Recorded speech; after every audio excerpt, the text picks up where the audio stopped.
good singing this morning by the choir. I'm thankful for a child of God that at the marriage supper of the Lamb, the Bible teaches us, and it's going to happen, that Jesus Christ is going to gird himself and he's going to serve us. The day and the hour that you got saved, your seat got reserved around that table. Amen. Do you realize that? Now, I know we as Baptists, we like to sit in the same places in church, and we think we've got our assigned seats, but we don't. But there is a seat assigned for us around the marriage supper table. Yeah. And you know, nobody's in that seat. They're waiting, Buck. For those of us, there's a seat for you, there's a seat for me, there's a seat for every child of God.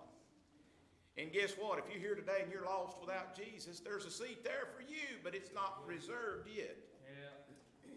But if you make that decision today to make Jesus Christ as your Savior, there'll be a big reserve sign go right there with your name on it.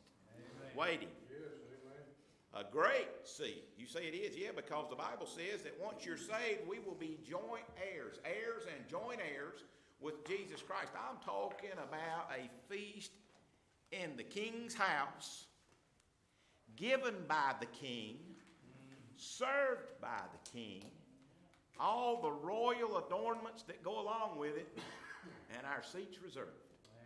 And guess what? You will not miss that appointment. If you're a child of God, one day you're going to be seated there in heaven. Well, we thank God for that. Glad for each and every one of you. Thank you, choir. It's good singing this morning. Appreciate it. Good playing from all of you, too. Thank you. But we'd like to welcome you. If you're visiting with us this morning, we're glad you're here. You just make yourself at home. I tell you what we are. We're just a bunch of old country people that love the Lord here in the outskirts of Mount Airy, North Carolina. And we're glad that you chose to come worship with us today. For those of us that join us online for our services, we're always glad to have you. I trust the Lord will bless you wherever you're at, that the worship service will truly be a blessing unto you. A few announcements I do need to make. Let me take a moment and thank all the men that came out yesterday and worked together so good and did the wall, and even you ladies that read the instructions and got us started right. I appreciate all of you that you did a wonderful job. We had a good time of fellowship. Just thank you for what you did for the Lord there, and it looks really, really good. So appreciate that. Also, don't forget the Tuesday morning Bible study. That's at 10 o'clock in the Senior Adult Sunday School class. Come be with us if you can. Then, of course, Wednesday night, we'll have choir practice at 6:30. Our Bible study at 7 o'clock here in the sanctuary for the adults. We're in the book of Daniel.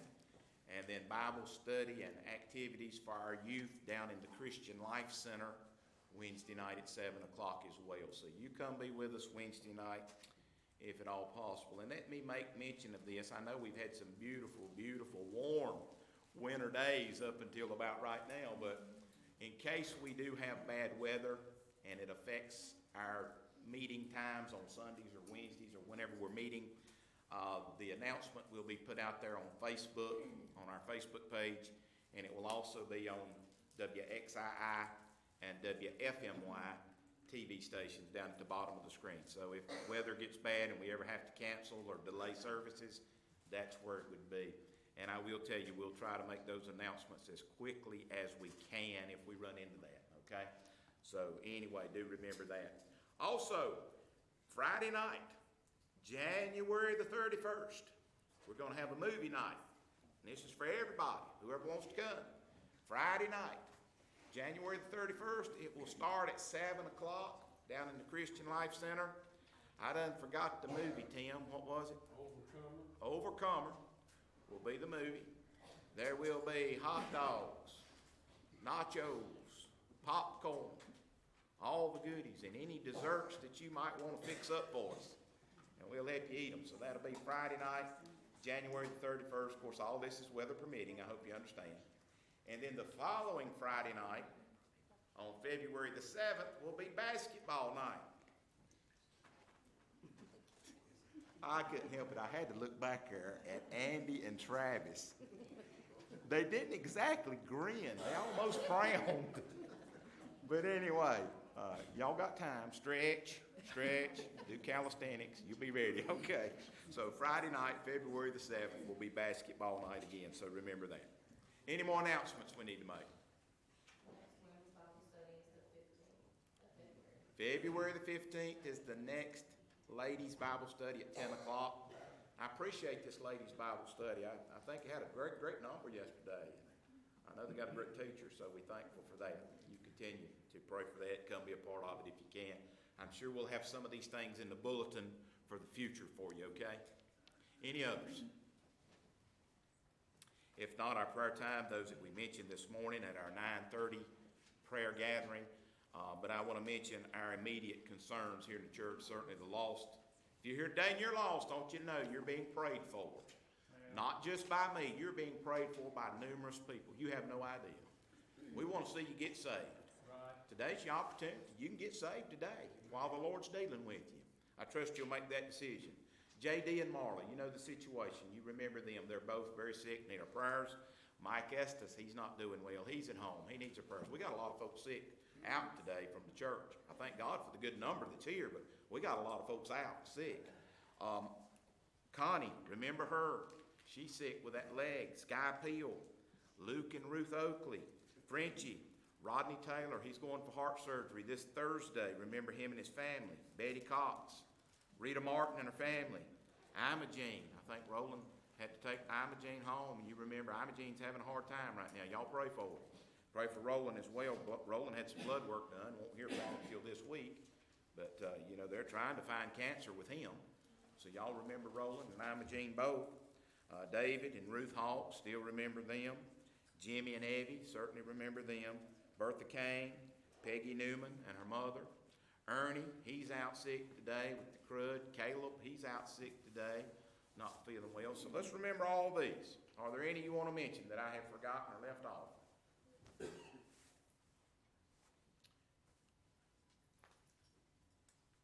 Not? Buck, how about praying for us, please, brother?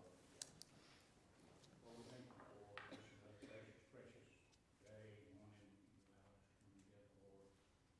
Come together in your name, Lord. It's all that our hearts come to do is to worship and praise you for the goodness, love, mercy, peace, and grace that you bestow upon us in our heart each and every time that we meet in each and every day.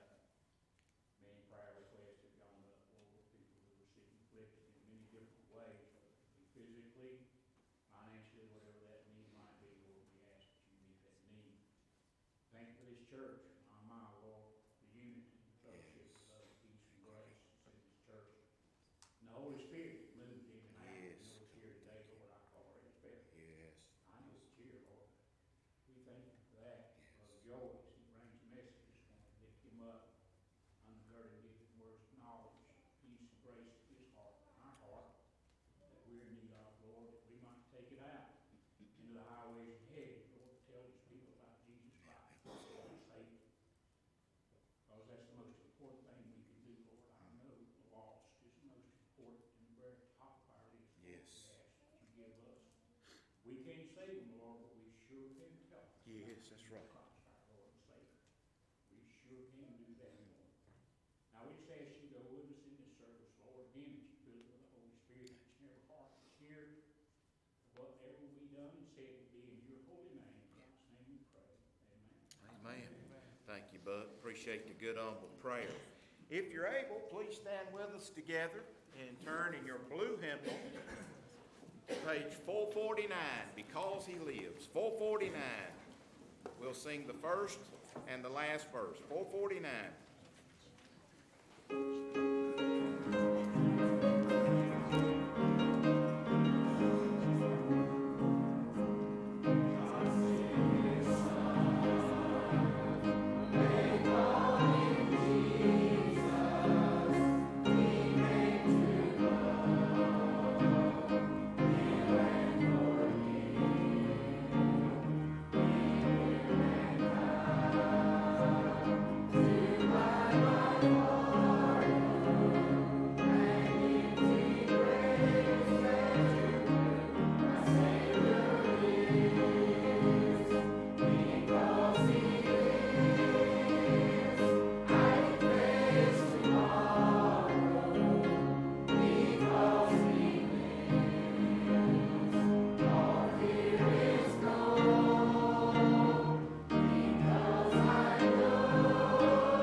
standing as we ask the ushers to come forward at this time, please.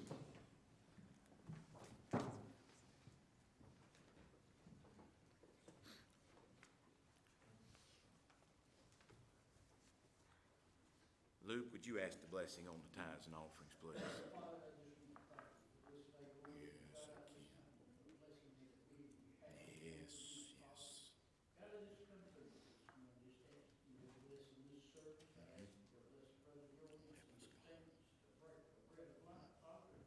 God, I just want to thank you for each teacher that we have. Yes. Lord, I Thank you for that. you just bless them each time they stand. Yes, God. Lord, to teach you, Lord. Father, I just ask you, Lord, just to bless our little church here on the side of the road. I ask you, Father, just to forgive us for we sin and for we fail. I ask you, Father, to bless this offering. In Jesus' name I pray. Amen. Amen. You may be seated.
victory song, come on.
honest this morning, that's something that you and I have trouble with sometimes.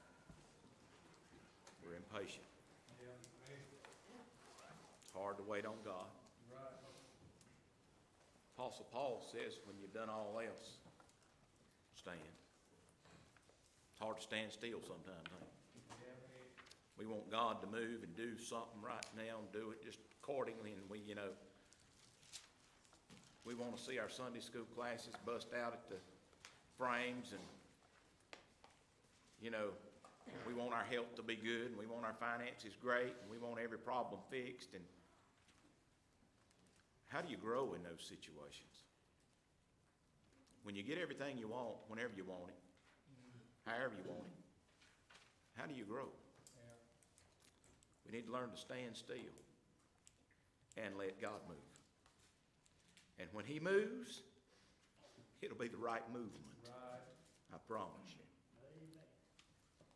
Turn with me this morning in your Bible to the book of James, chapter number 1. We're going to continue this message this morning. Maybe we'll finish it this morning. Whatever the Lord says.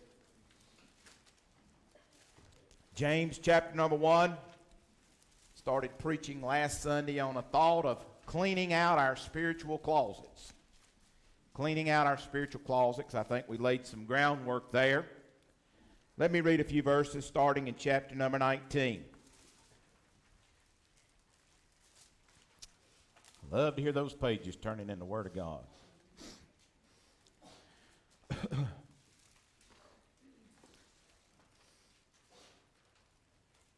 James chapter 1, verse number 19, the Bible says, "Wherefore, my beloved brethren, let every man be swift to hear, slow to speak, slow to wrath. For the wrath of man worketh not the righteousness of God. Wherefore," this is where we got to last week. "Wherefore, lay apart all filthiness and superfluity of naughtiness, and receive with meekness the engrafted word, which is able to save your souls. Be ye doers of the word, and not hearers only, deceiving your own selves." May God bless this portion of His precious and His holy word. We tried to talk to you a little bit and lay the groundwork on cleaning out our spiritual closets. We said that typically after Christmas, I don't know about your household, but I know how it is at ours. And by the way, can I go ahead and tell you, we ain't done it yet. But there's coming a time, I can tell you, that the old spiritual, the closet there at the house is going to have to be cleaned out. The old closet rod, won't hold but so much of them closet rags. And it begins to bow, and that thing's pretty expensive to try to put back up and fix where it won't break. I ain't using no names, but I've seen my wife's closet rod, and Lord bless it, I'm glad it's still up. But it's got a big sag, got a lot of weight on it. But I hope you understand what I'm trying to say there. We go through this time of year a lot of times, and we start cleaning out our closets. Some of the old clothes, or the things we don't wear, or the things we've outgrown, or even seasonal.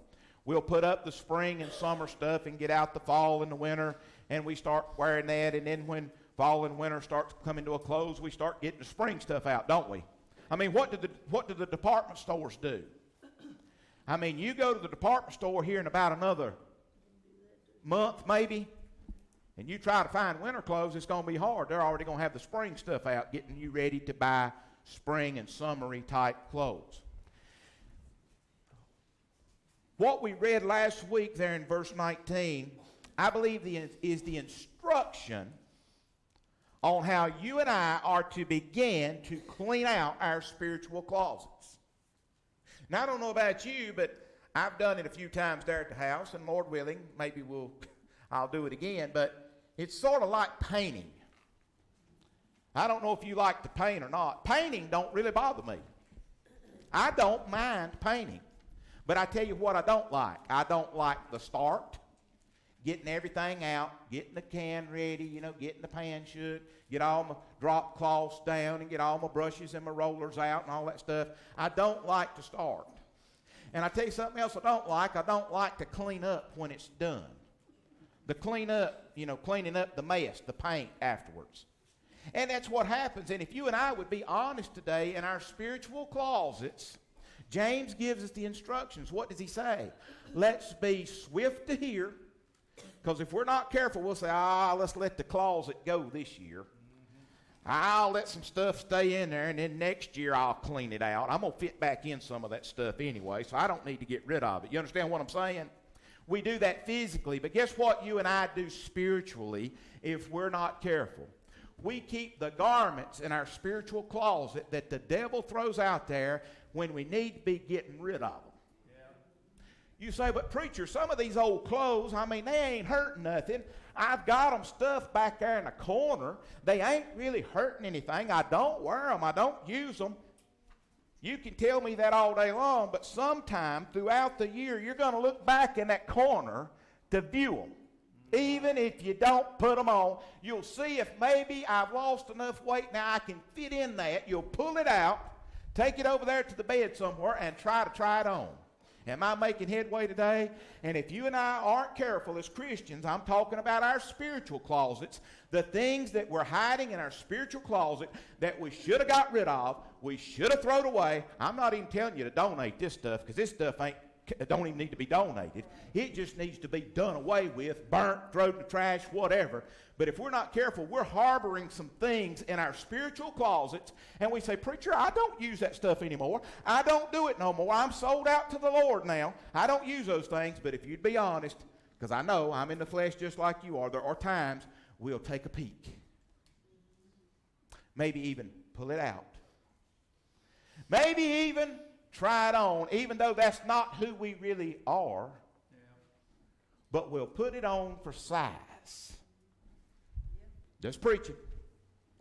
Now, here's some things that you and I need to solidify, thank you, Brian, in our lives. A little funny there. Brian gave me an education yesterday on them big college words, and we were all picking at him.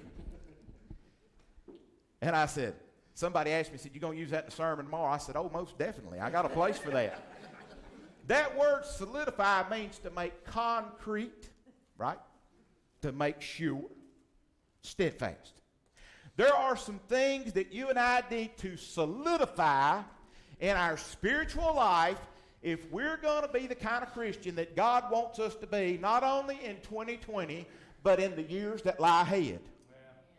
There are some things that you and I have to get rid of in our spiritual closet.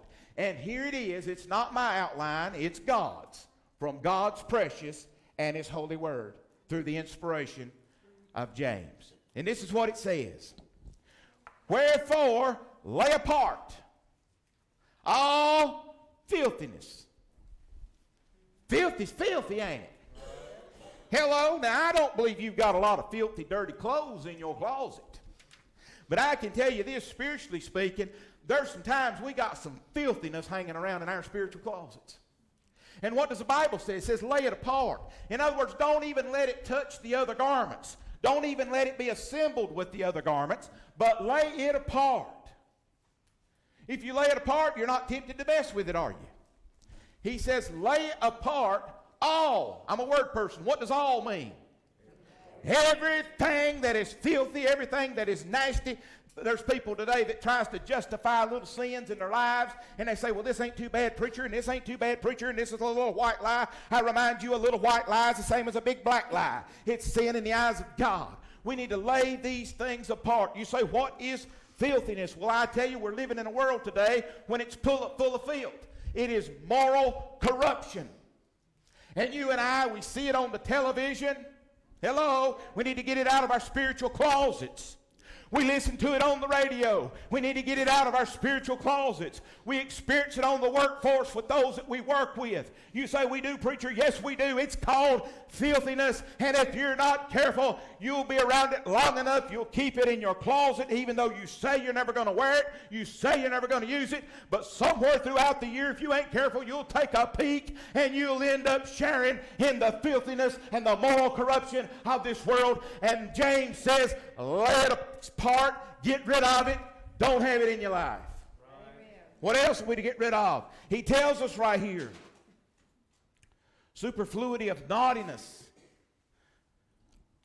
We got all kinds of things going on today, and I'm sad to say it, but a lot of Christians are practicing a lifestyle that is not godly. I don't know about you. Oh, yeah, I'm a preacher. Sometimes I mess up and say something I shouldn't say. You hit your hand with a hammer. Thanks be unto God they was using screws and electric stuff yesterday. But I'm just saying, hey, life can come at you from every angle. The washer machine tire up, the refrigerator quit, the car stops and needs a new transmission in it, and all of a sudden the doctor says your cholesterol's too high, your sugar's too high, and you'll lose it after a while. Yeah. Everybody's got a breaking point. Right. I promise you. You can take your halos off, every one of us, but you need to get rid of that filthiness junk. You can be filled of obscenity. I got a problem with a Christian that calls himself a Christian, and as the old saying goes, cusses like a sailor all week long. Right. Yeah. Now, I'm not saying, hey, listen, can a Christian cuss? Yeah. Is cussing going to send you to hell? No. I tell you what will send you to hell. Rejecting Jesus Christ as your Lord and Savior. That's what will send you to hell. But I'll tell you this, as a Christian, you should never practice a lifestyle of your vocabulary being full of dirty words. If that's in your closet, lay it apart. It's filthy, it's nasty, and it'll start to contaminate your other clothes that are good. Hello! The moths will get into sweaters. And when the moths get into one sweater, they'll contaminate the rest of the sweaters. Amen? There's a bed bug epidemic in the state of North Carolina right now. Y'all know about them things, don't you? They bite on you at night and suck your blood and leave you full of whips. There is a bed bug epidemic in North Carolina. You know where it comes from? Filthiness. That's where it starts. Plain old pure nastiness, Sheila. Nastiness. Hello. Filthy. And you know, we've got an epidemic that's starting to get into churches. Because of nastiness and filthiness, they go out and live like the devil, act like the devil through the week, come into God's house and sing, "Oh, how I love Jesus." You really don't love him. What you're doing is you're contaminating the flock with the rest of the filthiness. Amen. Hello. Amen. You say, "Preacher, do you know something about me?" No, I don't know nothing about you. All I do is preaching this. Yeah. Clean your closet out. Right. And I'll try my best to clean my closet out. And my responsibility ain't to clean Donna's closet out. Donna's to clean Donna's closet, and Joey's to clean Joey's closet. So as I'm preaching this today, don't you think, yeah, I know somebody's closet needs cleaning. You get yours cleaned up first. Exactly. Amen. Hello. I'm telling you, we all guilty of this if we be honest. Yeah. I remind you, he gave us the instructions. Be swift to hear, slow to speak, and slow to wrath. I told you the hardest part to anything is getting started, ain't it? Well, that's our problem when we clean out our spiritual closets. We're not swift to hear, slow to speak, slow to wrath. We got it all the opposite way, and therefore we'll never start on cleaning this junk out of our spiritual lives. Hello! That is good preaching, even if it is a Jessup. We've got pornography running wild. It's pitiful. The internet is full of sexual pornography. It's disgusting. And if you'll be honest, the flesh and the eyes of the flesh, hey, the devil is not going to come at you with something ugly. Right. He ain't that dude with the pitchfork and the raised ears and the big forked tail. No, he's the prettiest thing you'll ever lay your eyes on. Yeah. And if you ain't getting your spiritual closet cleaned out, you'll be full of filthiness because you'll start watching that junk. Mm-hmm. I don't care how good you are. I seen a statistic here several years ago, and it really bugged me when I saw it. And I don't know where they get these numbers, but some higher up somewhere gets them. There was something that I read, and it may have been in that biblical recorder, I can't remember, that over 40% of pastors today have a problem with pornography. Hey, if it's in the pulpit, it bleeds to the pews. Hello, you got to shut that stuff off. Get it out of your closet. Throw it away. It's filthy. It's nasty. It'll contaminate your other clothes. Right. Hello. Boy, this is a quiet one today, ain't it? It's because I'm getting right in our closets where the door gets shut and the light gets turned off and there's things in there we don't want nobody to see we've got. But guess what? They're there. Why be ashamed, Christian? Get rid of them, throw them away, and then you got nothing to be ashamed about. We got dirty living, dirty language, lying, cheating, greed. It's all around us, ain't it?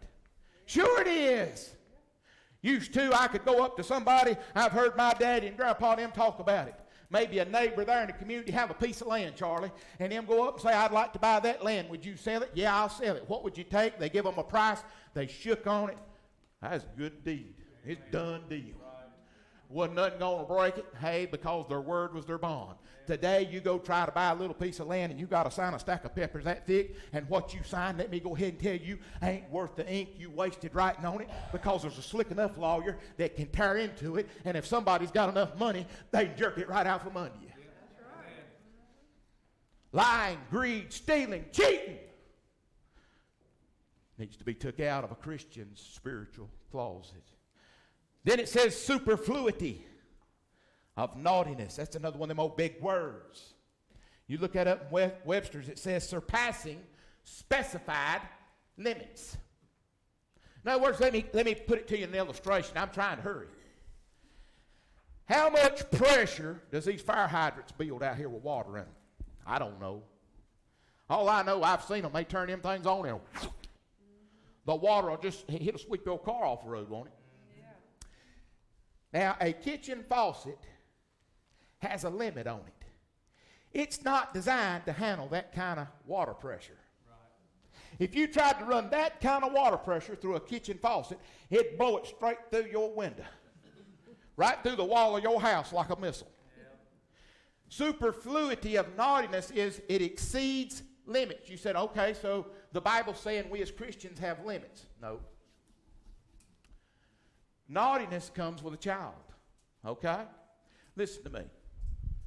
A baby don't know no better. I'm talking about an infant. When a baby gets hungry, they'll squall and scream and squall and scream and squall and scream till you put food in their mouth. Then they'll hush. They don't know how to change their diaper. So when they mess that diaper, they'll squall and scream until you clean them up, right? In other words, there's naughtiness in a child. But as that child grows, that child learns. Amen? In other words, I expect some naughtiness out of a child. I expect a child sometimes to say something to another child that ain't exactly right, and then you teach them how to hug and make up and tell them they're sorry. I expect those things in a child, don't you? But I tell you what I don't expect. I don't expect to see it in an adult. Adult ought to know better. About like that Mountain Dew commercial. Been there, done that. They ought to learn. They ought to know not have to do that anymore. They shouldn't be going around screaming for everything. And if you'd be honest today, we've got a lot of Christians in a lot of places, a lot of churches that are screaming out, foul! I didn't get my way! I didn't get my way! It didn't go my way! I didn't get to do what I wanted to do! So-and-so said something that hurt me! I'm quitting! I'm done! That exceeds. It's a superfluity of naughtiness. And what does James tell us to do? Lay it aside. Hey, you got to be like the Apostle Paul. You got to crucify the flesh daily. Me and Tim was talking a little bit this morning in the study. I'm going to go ahead and say this. I hope it's all right, Tim. I know you don't care. If you do, you'll get mad with me after a while. I was telling him I heard a preacher preaching the other day. I was listening to it on the radio, and I said, man, he was hammering it down, and I enjoyed it. And he said something I never thought of, Luke. He was preaching out there where Paul told Timothy, thou therefore endure hardness as a good soldier of Jesus Christ. And he was talking about being a soldier in God's army. You know what a soldier does, Allison? A soldier is trained to shoot at the enemy. A soldier is trained to defend the ground. A soldier is trained to work for their leader and do whatever they need to do to make sure victory is accomplished. But he made this comment. And he said, I'm talking to you preachers if you're listening to me out there on the radio. He said, God has trained you and called you to shoot the gospel message wherever you go, He's called you to get in the trench, hunker down, not give any ground to the devil, and wait for the reinforcements to come. But He said, you must remember this as a soldier. Just because you're doing the shooting, you remember this. You're going to get shot back at. We got a lot of Christians that's famous when they're up on the mountain and things is good and things is wonderful and things is happy in the church and they do it the way they want to do it. Oh, they're just a shooting, they're running the machine gun, they're happy as they can be. But you let somebody take a slingshot and shoot a pebble back and say, oh, I quit, I retreat. Hello, there's some things, we've got a superfluity of it. It exceeds normal limits. We need to get rid of those things. Get them out of the spiritual closets. Remember who you are and remember what I am. That's what we need to remember. Listen, I'm going to put this right in simple terms. And you answer it from your heart. Don't you raise your hand. Have you ever offended anybody? Have you ever offended anybody? Now, I know I told y'all not to answer. Most of y'all's agreeing and you're saying yes. Well, guess what? Expect to get offended back sometime. With what judgment you judge, ye shall be judged. Listen, there are offenses out there to this gospel. I have learned as a preacher, Charlie, not everybody that runs up to me and hugs my neck and says, I love you, loves me. I've learned that. 15 years ago, I would have thought, hey, they love me. I've learned since then they don't. Jesus even told the Pharisees about that, didn't he? Huh? He says, you praise me with your mouth, but your heart's far from me. And he said, ye are of your father, the devil. They didn't like it, did they? We need to get rid of the things that exceed. Let me move on. Disobedience, misbehavior. What does the Bible tell us? God loves obedience rather than sacrifice. If God asks us to do something, we need to be obedient unto Him and do it. If we don't do what He asks us to do, we are disobedient. We are naughty. No, we as Christians, we want to do what we want to do. Huh? We want to do what we want to do. Being honest. You go where you want to go. You do what you want to do. You always have, and that's what you're going to continue to do. But I do remind you, one day you're going to bow at the feet of Jesus, and you're going to give an account of those deeds done in your body, good or bad, every single one of them. In other words, you pay, you do the time, you do the crime, you pay the time. Christians, it's no different. Every idle word, everything we do, and is being recorded in the books. And one day we will be judged out of those books by the King of Kings and Lord of Lords. What are we going to say? But God, Buck offended me. Buck offended me, so I went home, I quit church. I didn't go the last 25 years of my life, but you know I love you. What do you think he's going to say to that? Spew us out of his mouth. I believe it was the Apostle Paul says, I can know that I'm saved because of the love I have for the brethren. Maybe it's John. I believe it's John says that over in one of his epistles. Boy, y'all getting awful quiet in here today. Childless and immature things are no good. 2020, if you've got some of that stored away in your closet, I beg you today, get it out. Right. Get rid of it. Now, I've told you what to get rid of, and by God's help, for just a few minutes, I'll finish this thing up, and it won't take long.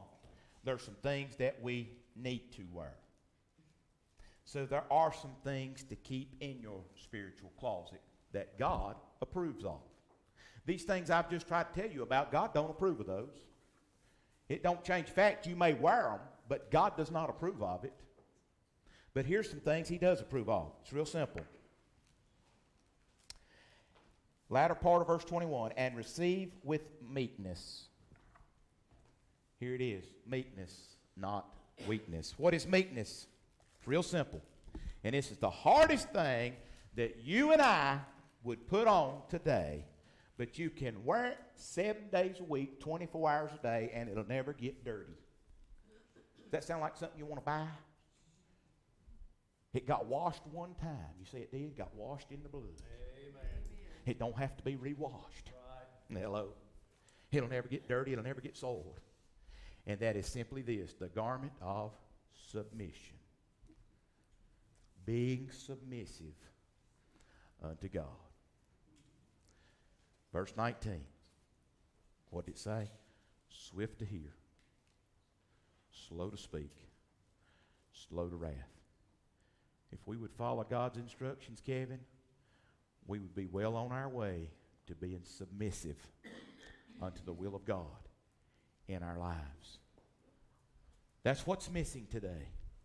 We've got too many in churches today that you have to beg. I'm telling it like a preacher ought to tell it. You have to beg them just to try to do something for God. Why should we have to do that? Well, y'all know this, Pastor. I don't. If I got to beg you to do it, your heart ain't in it, and ain't going to be no count no way. It'll be a hindrance. You'll be in the way. Right. Amen. God's not looking for the best. He's looking for the willing. Amen. And if God's got the willing, He's got the submissive. And when you submit to the will of God, do you realize the places God could take you in your spiritual walk? Some is satisfied way down here on the Christian totem pole. Barely getting around, troubled with everything that comes around. And the reason that they are is because they have never totally submitted their life unto God and watched what God could do. I know what I'm talking about. I've been there. Sad to say, I've been there. And you know what? I'm thinking about when God was calling me to preach. If I had never submitted to that call, Luke, Marty, God would have never forced me. Right. You're right. Now, it got so rough and tough on me. I felt like I couldn't make it. But I did submit. But you know what? There's been a lot of people today, I dare say, that God has called to the ministry, Tim, that have rejected. And then they'll try to teach a Sunday school class, they'll try to sing, they'll try to pray, and they can't do it because they've never totally been submitted unto God. God will still bless you in your efforts, but you ain't been to the next plateau, friends, let me tell you. I can only tell you this as a preacher, and some of y'all don't understand it. I have preached a few times since God's called me to preach. Felt the Spirit of God all over me, so rich and so thick. If somebody would have come up to me and said, I'll write you a check for $10 million, never preach again, I'd have said, keep it. How many of y'all would have turned down $10 million? That's called getting in a different place with God. And you reach that by being submissive. Submissive is saying, God, I can't do it. I told him that, God, I can't preach, and I can't. But God said, I can. I said, God, I can't handle people. I don't even talk to them good. I'm not a people person. He says, I can. I said, God, it's going to be hard to run to the hospital at midnight. I'm tired and wore out. And that's what people's going to expect. So get you somebody else. God says, I can. You see, we come up with all kinds of excuses in the world why we won't submit. You know what that is? It's like playing mercy with your hand. After a while you say, oh, I submit, mercy. God wants us in that place. You put on that garment, it'll wear all year long. Why? Because you're saying, God, you in control. God, you're not my co-pilot. God, you're my pilot. And I promise you, I'm not telling you the sea might not get rough, but I tell you one thing. I know a pilot that has been through the stormy sea before, and he has got safe to the other side, and I have the promise and the assurance that he's going to get me safe to the other side if I've submitted unto him. Amen. Let me close with this. We need to receive the engrafted word. What is engrafted? I think of heart grafts. Bucks had open heart. I was there when they had it. And some others probably had open heart surgery. My dad had it. I remember they was telling us how he done it. They said, you got 3 blockages in here, in your arteries. Artery and 2 veins. And said, here's what we do. Did you know God's given you an extra artery in your chest wall we can use? And God has given you some extra veins in your legs that we can use. And what we do, we stop your heart for just a moment, put you on a heart-lung machine. It beats. It does your breathing and your beating while you're having surgery. Y'all say, this is scary, preacher. Take better care of yourself. You might not have to have it done. Hey, I'm just trying to help you right here. I'm trying to drive a point home. I'm getting there. But they told us that when my daddy had done, said, you know what we do? Says we go in there below the blockage, and we cut it, and we tie a graft. And we go above all that blockage and bring that graft in back up here. So what happens, the blood starts traveling where we grafted it. And it don't have to go through the block spot. That's called open heart surgery. And I remember they told my dad he had it done at 54 years old. They said, you're going to feel 20 years younger as soon as this is over, because of the amount of oxygen and blood that's going to get to your brain now. Hello. Do you know God already knew something about open heart surgery did before them surgeons down yonder did? And he told James, he says, you received the engrafted word. You know what that means? You got to put it in here. Did you know what the engrafted word can do? My Bible tells me it can save your soul. And for a Christian, you know what it can do? It'll help you live and breathe healthier as a Christian if you'll receive the engrafted word. You've heard me say it. No matter what you're dealing through in your life, the answer to your problems is in God's precious holy word. If you'll read it out, you'll study it out. You're not going to do that unless you're swift to hear, slow to speak, slow to wrath, and you got to be submissive. Boy, cleaning out these closets is a hard thing, ain't it? Yeah. But if we'll do it, we'll be a better Christian for him in 2020. God will bless our church more than he's ever blessed it, ever in the past, if we'll submit to God. What does he tell us? Submit our ways unto the Lord. That's what you and I need to do. Receive the engrafted word. I'm going to ask Lori to come and get the invitation together. I believe this is the message that the Lord has given us. Christian, if you've been saved, you've received that engrafted word. Now the Holy Spirit indwells in your heart. But you got to do something about it. You know, even after they do open heart surgery, you know what they told my dad? Don't eat hamburgers, don't eat ham, eat lettuce, eat broiled chicken, baked chicken, and walk every day. Once you and I got saved, we received the engrafted word. God gave us a heart transplant. He took out that old heart of flesh, or that old stony heart, and he put us a soft heart in, a hard flesh. But you and I have to exercise that heart. We have to practice it day to day. And how do we do that? By being submissive unto the will of God. Christian, your headaches and your troubles will be a lot fewer. I didn't say they'd be gone, but I said they'd be a lot fewer. A lot fewer if you'll submit to God. And I know what I'm talking about. I've been there. Finally, verse 22 says, be ye doers of the word and not hearers only. I believe we've heard the word. Now you can sit there and hear it. You can stand up. You can sing the invitation, or stand there and fumble your change and look in your pocket and pocketbook and whatever you want to do. And you can go home and there won't be a change in your spiritual closet. You got to be a doer. You say, how do I do it, preacher? Honey, if you don't know that, but now after trying to preach it to you for 2 Sundays, I don't know what to tell you. Be submissive. Swift to hear. Slow to speak. Slow to wrath. You let those words ring in your heart in 2020.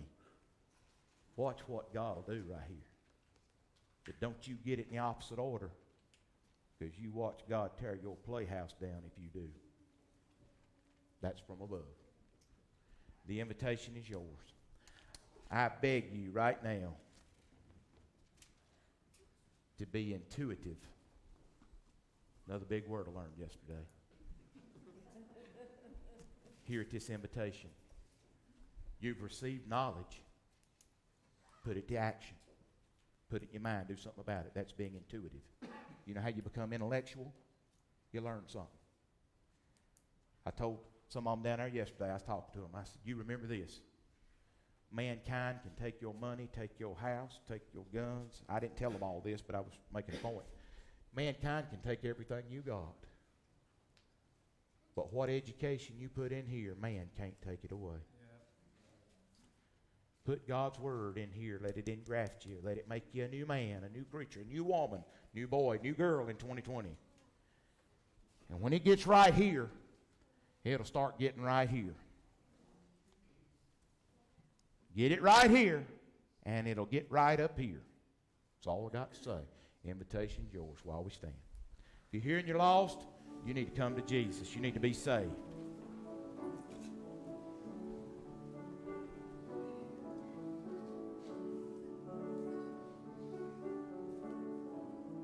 How about it? Everybody's closets is good, ain't they? Everybody's closets is clean.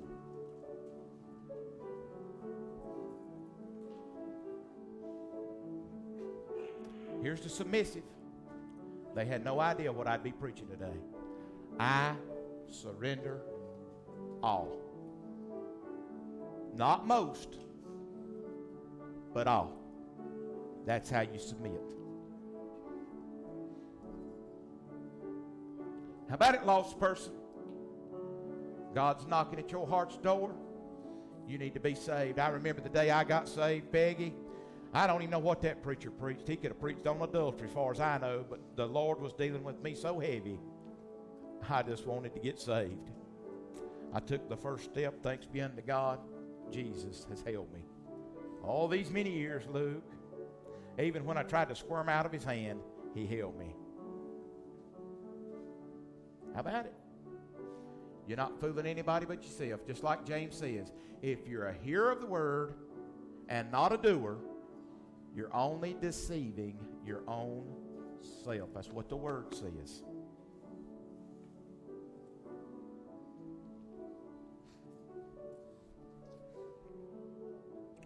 God telling you to do something today, Christian? I don't know what it is. Maybe he's leading you to this church as a member. I don't know. I'm going to let her play a little bit longer. Submission. God, I don't understand, but I'm just going with you. Watch what he can do with you. While she plays.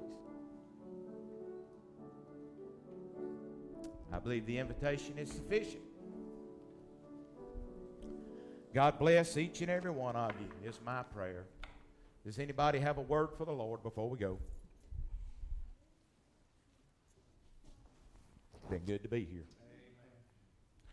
I've enjoyed myself. I told him in the Sunday school class that the devil tried to kill me, but God wouldn't let it. And I believe it. You got to remember something, folks. Whether you won't admit it or not, you're a child of God. You in a war. Hello, you in one. You got no choice in it. You in it. And you're going to be on one or two sides. I don't want him looking at me calling me a traitor. I don't want him looking at me saying I was AWOL. I don't want him looking at me saying I was a coward. Because one day I'm going to stand before him. I'd rather stand before him, Brother Luke, all shot up by the devil, bruised and beat and limping, when I get to glory land. At least when I walk in, they'll know I've tried to do something for my Lord and Savior. But I ain't going to stay that way, bud. If I go in that way, I ain't going to stay that way. Because he's going to make all things new. Been good to be here. Tim, how about dismissing us in prayer, please? Heavenly Father, we thank you for this time we've had to come together once again. And thank you for each one that's gathered together here out to the Lord's house this morning. All of those that wanted to be here and couldn't for whatever reason, Lord, we ask you to be with them. We thank you, Lord, for the message we've heard today. And Heavenly Father, just let us apply it to our lives, clean our spiritual closets out, and just be better for you in this year to come. And Father, just look to you in all things that we do. And Heavenly Father, most of all, I pray for that sinner